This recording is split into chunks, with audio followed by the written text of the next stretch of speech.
Bonjour à tous, bienvenue sur la chaîne Meilleur Jeu, j'espère que vous êtes en pleine forme. Alors aujourd'hui, je vais vous présenter un jeu qui a reçu un prix en 2020, le prix de l'As d'Or, qui est un des labels culturels de référence des meilleurs jeux de société. Il s'agit du jeu qui s'appelle Attrape Rêve de l'éditeur Spaceco, qui se joue à partir de 4 ans, entre 2 et 4 joueurs et dont les parties durent environ 15 minutes.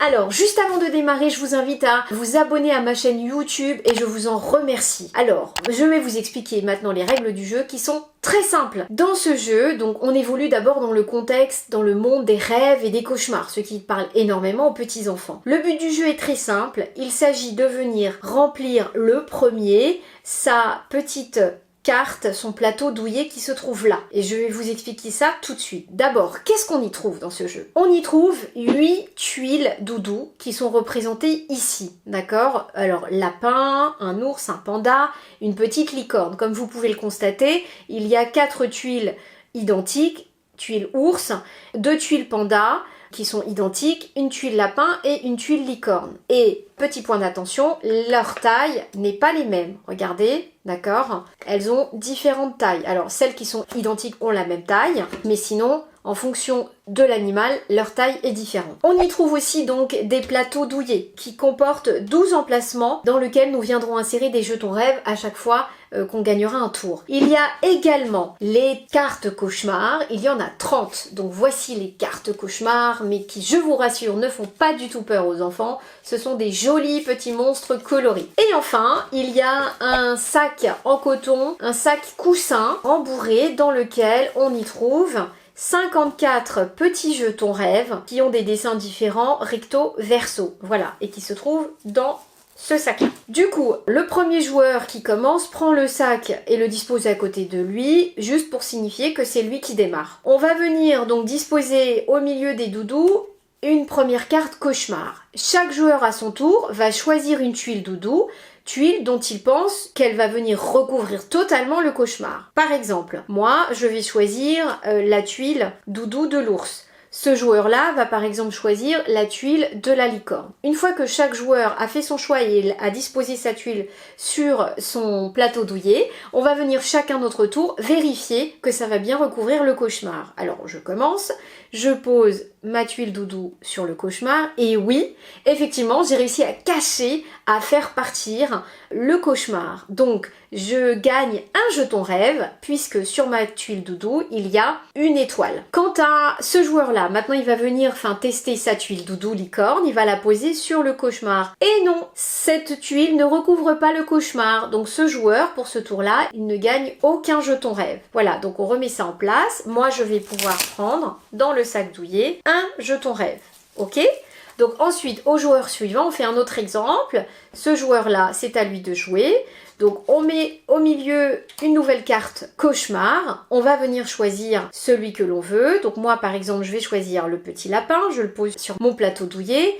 Et par exemple, ce joueur va choisir le panda. Donc nous allons procéder à la vérification. Je vais poser ma tuile. C'est très bien. J'ai réussi à recouvrir le cauchemar. Et là, je gagne... Combien? Oui, 3 étoiles, donc 3 jetons rêves. Quant à ce joueur-là, il vient tester. Oui, il a réussi à recouvrir le cauchemar. Il gagne à son tour 2 jetons rêves. Donc voilà, on les prend et on les dispose. Donc moi, j'en mets 3 sur mon petit plateau douillet. Et ce joueur-là vient en disposer 2. Voilà. Et le but du jeu, comme je vous le disais, extrêmement simple puisqu'il s'agit d'être le premier à remplir sa carte douillet. Et dans ce cas-là, on remporte la partie. Vous voyez, donc c'est extrêmement simple. Voilà, donc du coup, je vais vous dire maintenant pourquoi est-ce qu'on l'aime beaucoup. Alors d'abord, on aime beaucoup ce jeu parce que on évolue dans le monde des rêves et des cauchemars et ça parle énormément aux petits. En plus, il y a 2 variantes à ce jeu et ça, c'est vraiment très sympa. Une variante plus dynamique à partir de 6 ans, dont les règles du jeu sont identiques à celles que je viens de vous présenter, à l'exception à la différence près que au moment où on dispose une carte ici, il faut être rapide à sélectionner sa carte doudou et à la mettre sur son plateau. Simplement parce que il n'y a qu'une seule tuile doudou licorne, qu'une seule tuile doudou lapin et que comme vous avez pu le comprendre, il y a des cartes qui ne peuvent être recouvertes que par la licorne ou par le lapin. Et comme elles sont uniques, donc il faut être plus rapide. Alors effectivement, pour les tuiles doudou ours, il y en a 4, donc il y a moins d'enjeux. Idem pour les pandas. Voilà, donc il y a une rapidité, il y a une variante plus dynamique pour les enfants à partir de 6 ans, ou même avant si vous les sentez prêts. Une autre variante dite coopérative, vraiment très sympa, qui se joue à partir de 3 ans, donc coopérative, c'est-à-dire que tout le monde joue ensemble, donc on est tous dans la même équipe, soit on gagne tous ensemble, soit on perd tous ensemble, donc pas de frustration pour les petits. Alors dans cette variante, c'est très simple, on ne garde que les tuiles doudou, d'accord, donc nous n'avons pas besoin des plateaux douillés, ni non plus du coussin.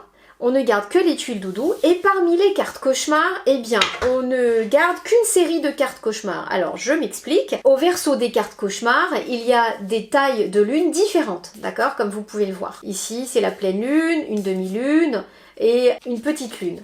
Donc l'idée c'est de sélectionner en fait une série, sachant que chaque modèle de lune représente un niveau de difficulté. Quand la lune est pleine, la difficulté est la plus élevée. Voilà. Donc on va de la plus élevée quand elle est en pleine lune à la moins élevée pour les autres cartes. Donc par exemple, on va se dire que dans cette partie de variante que l'on veut faire, on va sélectionner que les cartes pleine lune que l'on met ici, tout simplement. Et donc là, le but est très simple, c'est qu'en fait, à chaque fois qu'on retourne une carte cauchemar, il faut que tous ensemble, on se mette d'accord sur la tuile doudou qui va venir cacher ce fameux cauchemar. Donc ça nécessite de se concerter, de discuter, de se mettre d'accord. Et il ne faut pas faire d'erreur, parce que du coup, à la moindre erreur dans la partie, on a perdu du coup la partie, donc c'est tout le monde gagne ou tout le monde perd. Et on gagne à la fin si on a réussi à cacher toutes les cartes cauchemar de la série qu'on a sélectionnées. Voilà, donc voilà pourquoi est-ce qu'on aime ce jeu. Il y a des variantes, c'est une thématique très douce, très mignonne, très belle. Le matériel est très beau, le carton est vraiment de qualité, donc c'est vraiment génial. J'espère que vous avez aimé cette vidéo, que surtout vous avez aimé aussi ce jeu. Donc je vous mets le lien sous la vidéo pour vous le procurer, n'hésitez pas. Vraiment pour moi c'est un des meilleurs jeux à voir dans sa ludothèque. Si vous avez aimé la vidéo, likez avec un pouce bleu. Merci et à bientôt.